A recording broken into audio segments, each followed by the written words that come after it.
From B J P. ನೀವು ಈಗ B J P Muslim ಸಮುದಾಯಕ್ಕೆ ಸಪೋರ್ಟ್ ಮಾಡಲ್ಲ ಅಂತೀರಾ.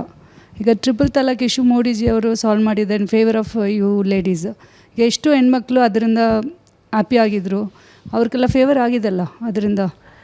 ಟ್ರಿಪಲ್ ತಲಾಕ್ ಅನ್ನೋ ಒಂದು ಇಶ್ಯೂ ಅದು ಇಶ್ಯೂವೇ ಅಲ್ಲ ಅಂತ ನಾವು ಹೇಳ್ತಾ ಇರೋದು. 0.0001% ಆಗಿರುವಂತಹ ಇಶ್ಯೂ ಆಗಿತ್ತು.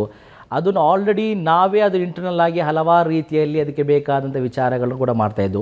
ಆದರೂ ಕೂಡ ನಾನು ಏನು ನಮಗೆ ಮೋದಿ ಗೌರ್ಮೆಂಟ್ ಮುಸಲ್ಮಾನರು ಏನೂ ಕೂಡ ಮಾಡಿಲ್ಲ ಅಂಥದ್ದು ಕೂಡ ನಾನು ಹೇಳ್ತಾ ಇಲ್ಲ. ಯಾರೇ ಆಗಿರಲಿ, ಒಬ್ಬ ಸಮುದಾಯ ಬಿ ಜೆ ಪಿ ಗೌರ್ಮೆಂಟ್, ಅದಕ್ಕೆ ಬಿ ಜೆ ಪಿ ಗೌರ್ಮೆಂಟಲ್ಲೇ ಇರುತ್ತೆ, ನಮ್ಮ ಭಾರತದ ಸರ್ಕಾರ ಅಲ್ಲಿ ನಡೀತಾ ಇರೋದು. ಅಲ್ಲಿ ಭಾರತದಲ್ಲಿ ನಾವೆಲ್ಲರೂ ಕೂಡ ಇದ್ದೀವಿ. ನಮಗೆ ಬೇಕಾದದ್ದು ಅಲ್ಪಸಂಖ್ಯಾತರು ಬೇಕಾದಂಥ ಎಲ್ಲ ವ್ಯವಸ್ಥೆಗಳನ್ನು ಅದು ಯಾರೇ ಆಗಿರಲಿ ಅದು ಮಾಡಲೇಬೇಕು, ಮಾಡ್ತಾ ಇದ್ದೀವಿ, ನಾವು ಅಕ್ಸೆಪ್ಟ್ ಮಾಡ್ತಾ ಇದ್ದೀವಿ. ಆದರೆ ನಾವು ಹೇಳ್ತಾ ಇರೋದು ಬಿ ಜೆ ಪಿಯೊಂದಿಗೆ ಎಲ್ಲರಿಗೂ ಕೂಡ ಮನಸ್ಸಲ್ಲಿ ಬೇಸರ ಅಂತ ಹೇಳಿದರೆ ಇರುವಂತಹ ಹಿಂದೂ ಮುಸ್ಲಿಂ ಎನ್ನುವಂಥ ಅಜೆಂಡಾ ಆಗಿದೆ ದೊಡ್ಡ ರೀತಿಯಲ್ಲಿ ತೊಂದರೆ ಆಗ್ತಾ ಇರೋದು. ಆ ರೀತಿಯ ತೊಂದರೆಗಿಂತ ನೀವು ಪೊಲಿಟಿಕ್ಸ್ ಮಾಡಿ ಡೆವಲಪ್ಮೆಂಟ್ ಬಗ್ಗೆ ಮಾತಾಡೋಣ. ಡೆವಲಪ್ಮೆಂಟ್ ಬಗ್ಗೆ ಯಾರು ಮಾತಾಡದೇ ಇರುತ್ತಾರೆ? ಡೆವಲಪ್ಮೆಂಟ್ ಬಗ್ಗೆ ಮುಸಲ್ಮಾನರ ಎಂಪವರ್ಮೆಂಟ್ ಮಾತಾಡಿ, ಮುಸಲ್ಮಾನರ ಎಜುಕೇಷನ್ ಬಾಕಿರುವಂಥ ಎಲ್ಲ ವಿಚಾರಗಳು ಮಾತಾಡಿದರೆ, ನಾನು ಹೇಳ್ತಾ ಇರೋದು ರಾಜಕೀಯ ಪಕ್ಷಗಳಿಂದ ನಮಗೆ ಸ್ವರ್ಗಕ್ಕೆ ಹೋಗಬೇಕಾದಂಥ ಅವಶ್ಯಕತೆ ಇಲ್ಲ. ನಮಗೆ ನಾವು ಇಲ್ಲಿ ಏನು ಮಾಡಬೇಕಂತೇಳಿ ನಾವು ಜೀವಿಸಬೇಕಾದ್ರೆ ಒಳ್ಳೆ ರೀತಿಯಲ್ಲಿ ನಮಗಿರುವಂತಹ ಮಕ್ಕಳಿಗೆ ವ್ಯವಸ್ಥೆಗಳು, ನಮಗಿರುವಂತಹ ಎಲ್ಲರಿಗೂ ಕೂಡ ಒಳ್ಳೆಯ ಎಂಪ್ಲಾಯ್ಮೆಂಟ್, ಒಳ್ಳೆಯ ಎಜುಕೇಷನ್ಗಳು, ಒಳ್ಳೆಯ ಇನ್ಫ್ರಾಸ್ಟ್ರಕ್ಚರ್, ಇದೆಲ್ಲ ಆಗಿದೆ ಒಬ್ಬ ಮನುಷ್ಯನಿಗೆ ಬೇಕಾಗಿರೋದು. ಹಿಂದೂ ಮುಸ್ಲಿಂ ಅಂದ ತಕ್ಷಣ ನಮಗೆ ಊಟ ಬೇಕು, ನಮಗೆ ಒಳ್ಳೆ ಎಂಪ್ಲಾಯ್ಮೆಂಟ್ ಬೇಕು. ಅದಾಗಿದೆ ನಾವು ಸಾಮಾಜಿಕ ನ್ಯಾಯ ಅಂತ ಹೇಳ್ತಾ ಇರೋದು.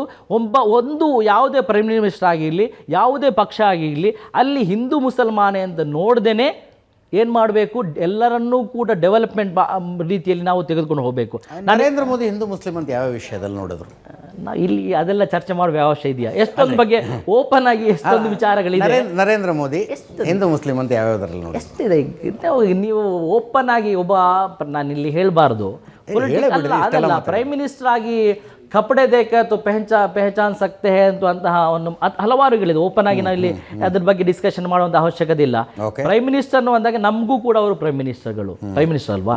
ಅವಾಗ ಅವರು ಕೂಡ ಯಾವುದೇ ಒಂದು ಸಮುದಾಯಕ್ಕೆ ನೋವಾಗದ ರೀತಿ ಪೊಲಿಟಿಕಲ್ ಏನು ಮಾಡಿ, ಆದರೆ ಅವರು ಒಬ್ಬ ಬಿ ಜೆ ಪಿ ಒಬ್ಬ ಸ್ಪೋಕ್ಸ್ ಪರ್ಸನ್ ಅಲ್ಲ, ಅವರು ನಮ್ಮ ಪ್ರಧಾನಮಂತ್ರಿ. ಅವರು ಆ ರೀತಿ ಮಾತಾಡಬೇಕು, ಅವರ ಘನತೆಗೆ ತಕ್ಕಂತೆ ಅವರು ಮಾತನಾಡಬೇಕು. ಅವರು ಬಂದು ಓಪನ್ ಆಗಿ ಯಾವುದೇ ಒಬ್ಬ ವ್ಯಕ್ತಿ ಮಾತಾಡೋ ರೀತಿ ಮಾತಾಡಿದರೆ ಸರಿಯಲ್ಲಲ್ಲ ಅಜಿತ್ ಅವರೇ. ಅದೇ ನಾವು ಹೇಳ್ತಾ ಇರೋದು. ನಾವು ಹೇಳ್ತಾ ಇಲ್ಲಲ್ಲ ಮೋದಿಯವರು ನಮ್ಮ ಪ್ರೈಮ್ ಮಿನಿಸ್ಟರ್ ಅಲ್ಲ ಅಂತ ನಾವು ಹೇಳ್ತಾ ಇದ್ದೀವ? ಇಲ್ಲ, ನಮ್ಮ ಪ್ರೈಮ್ ಮಿನಿಸ್ಟ್ರೇ.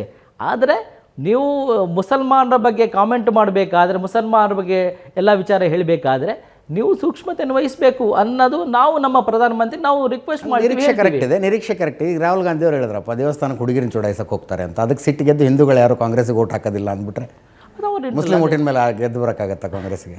ಆ ರೀತಿಯಾಗ ನಾವು ಹೇಳ್ತೇವೆ. ನಾವು ಈಗ ನೋಡಿ, ನಾನು ಅದೇ ಹೇಳಿದೆ, ನಾವು ಹಿಂದೂ ಮುಸ್ಲಿಂ ಅಂತ ಮಾಡಲ್ಲ. ನಾವೀಗ ನಮ್ಮ ಸಮಾಜದ ಬಗ್ಗೆ ನಾವು ನೋಡಿ, ನನ್ನ ಮಾತಿನಿಂದ ಯಾವುದೇ ಒಂದು ಹಿಂದೂ ಆ ರೀತಿ ಈ ರೀತಿ ಅಂತ ಒಂದು ಮಾತು ನನಗೆ ಬಂದಿಲ್ಲ. ನಾನು ಮಾತಾಡೋಕ್ಕೆ ಅರ್ಹ ಅಲ್ಲ, ಮಾತನಾಡಬಾರ್ದು. ನಾವು ಮಾತನಾಡಿದರೆ ನಾವು ಅದನ್ನು ಎಗೇನ್ಸ್ಟಾಗಿ ಮಾತಾಡ್ತೀವಿ. ನಾವು ಹಿಂದೂವರು ಆ ರೀತಿ ಅವರಿಗೆ ಅದು ಮಾಡಿದರೆ ನಮಗೇನು ಮಾಡಿಲ್ಲ ಅಂತ ನಾವು ಆ ರೀತಿ ಕೇಳಲ್ಲ. ನಮಗೆ ನೋಡಿ ಕ್ವಾಲಿಫೈಡ್ ಇದೆ, ನಮಗೆ ಇಷ್ಟು ಪರ್ಸೆಂಟ್ ನೀವು ಕೊಡಬೇಕು, ಇಷ್ಟೆಲ್ಲ ನಮ್ಮ ಪಾಪ್ಯುಲೇಷನ್ ಇದೆ, ನಮಗೆ ಬೇಕಾದ ನಾವು ಅರ್ಹತೆ ಕೇಳಬೇಕು. ಅದನ್ನು ನಾವು ಇನ್ನೊಂದು ಸಮುದಾಯವನ್ನು ದೂರಿ ಆರೋಪನ ಮಾಡಿ ನನಗೆ ಸಿಗಬೇಕು, ಅದು ತಪ್ಪು. ನಾನಿಲ್ಲಿ ಹೇಳ್ತಾ ಇರೋದು ಕ್ಲಿಯರ್ ಕಟ್ ಆಗಿ, ನಮ್ಮ ಸಮುದಾಯಕ್ಕೆ ಬೇಕಾದಂಥ ಎಲ್ಲ ಸವಲತ್ತುಗಳನ್ನು, ನ್ಯಾಯವನ್ನು ನೀವು ಒದಗಿಸಬೇಕು. ನಾವು ಅಲ್ಲಿ ಹಿಂದೂ ಮುಸ್ಲಿಂ ನೀವು ಅವರಿಗೆ ಹಿಂದೂಗಳಿಗೆ ಕೊಡಬೇಡಿ, ಅವರಿಗೆ ಇನ್ನೊಬ್ಬರಿಗೆ ಕೊಡಬೇಡಿ ಅಂತ ನಾವು ಯಾವ ಮಾತು ಹೇಳಲ್ಲ, ಯಾವುದೇ ಮುಸ್ಲಿಂ ಹೇಳಲ್ಲ. ಅಲ್ಲ, 1 ಕೋಟಿ ಓಟ್ ಇರೋದಕ್ಕೆ ಇದು ಅದೇ ಹೇಳ್ತೀವಿ. ಅದೇ ರೀತಿ ನಾವು ಇಂಡಿಯಾದ ಭಾರತದಲ್ಲೂ ಅಷ್ಟೇ ಇಲ್ವಾ, 18-20 ಕೋಟಿ ನಾವು ಇಲ್ವಾ, ಎಷ್ಟೊಂದು ಪರ್ಸೆಂಟೇಜ್ ಇಲ್ವಾ? ನಮಗೆ ಬೇಕಾದಂಥ ನ್ಯಾಯವನ್ನು ಕೊಡಿ ಅಂತ ನಾವು ಅದನ್ನು ಕೂಡ ಕೇಳ್ತಾ ಇದ್ದೀವಿ. ಅದೇ 18-20 ಕೋಟಿ ಇರೋ ತನಕ, ಅಂದರೆ 12 to 13% ಅಷ್ಟೇ. ಅದನ್ನು ನಾವು ನ್ಯಾಯ ಕೊಡಬೇಕಲ್ಲ. ನಮಗೆ ಓಟ್ ಹಾಕಿ ನೋಡಿ, ML ಆದ್ರೂ ಇಲ್ಲ ಪ್ರೈಮ್ ಮಿನಿಸ್ಟರ್, ನಿಮಗೆ ಮುಸಲ್ಮಾನ್ ನಮಗೆ ಓಟ್ ಹಾಕಿಲ್ಲ, ಅವರಿಗೆ ರೋಡ್ ಕೊಡಲ್ಲ, ಅವರಿಗೆ ವಾಟರ್ ಕೊಡಲ್ಲ ಅಂತ ಹೇಳಿದರೆ ಅದು ನ್ಯಾಯನಾ? ಒಬ್ಬ ಯಾರೇ ಆಗಲಿ, ಅಲ್ಲಿ ಈಗ ಬಂದಿರೋ ಪರ್ಸೆಂಟೇಜ್ ನೋಡಿದರೆ ಒಂದು 50 to 60% ಓಟು, ಎಲ್ಲ 50% ಏನೋ ಓಟು ಒಬ್ಬ ಪ್ರೈಮ್ ಮಿನಿಸ್ಟರ್ ಆಗೋಕ್ಕೆ ಸಿಗಬೇಕಾದ್ರೆ ಅಷ್ಟೇ ಸಾಕು. ಬಾಕಿರುವಂಥ 50% ಓಟ್ ಹಾಕಿಲ್ಲ ಅಂತ ಅವರಿಗೆ ವಾಟರ್ ಕೊಡಲ್ಲ, ನೀರು ಕೊಡಲ್ಲ ಅಂತ ಹೇಳೋಕ್ಕಾಗುತ್ತಾ? ಇಲ್ಲ, ಎಲ್ಲವನ್ನು ಕೂಡ ಮಾಡಬೇಕು. ಅಲ್ಲಿ ಒಬ್ಬ ಪ್ರೈಮ್ ಮಿನಿಸ್ಟರ್ ಆದಮೇಲೆ ನನ್ನ ಟೈಮ್ ಮುಗಿತಾ ಇದೆ. ಭಾಳ ತಾರ್ಕಿಕವಾದ ಒಂದು ಮಾತನ್ನು ಹೇಳಿದ್ರಿ. ಈ ಸಮುದಾಯ ನನಗೆ ಓಟ್ ಹಾಕಿಲ್ಲ ಆದ್ದರಿಂದ ನಾವು ರೋಡ್ ಕೊಡೋದಿಲ್ಲ, ಚರಂಡಿ ಕೊಡೋದಿಲ್ಲ ಅಂತ ಹೇಳೋದು ತಪ್ಪಾಗುತ್ತೆ.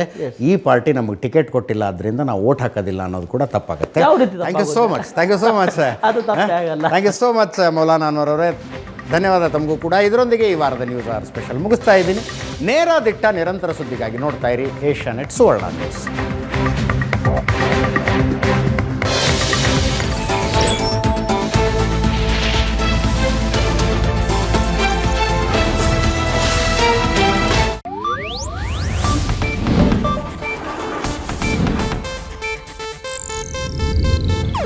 ಇದು ಏಷ್ಯಾನೆಟ್ ನ್ಯೂಸ್ ನೆಟ್ವರ್ಕ್ ಪ್ರಸ್ತುತಿ.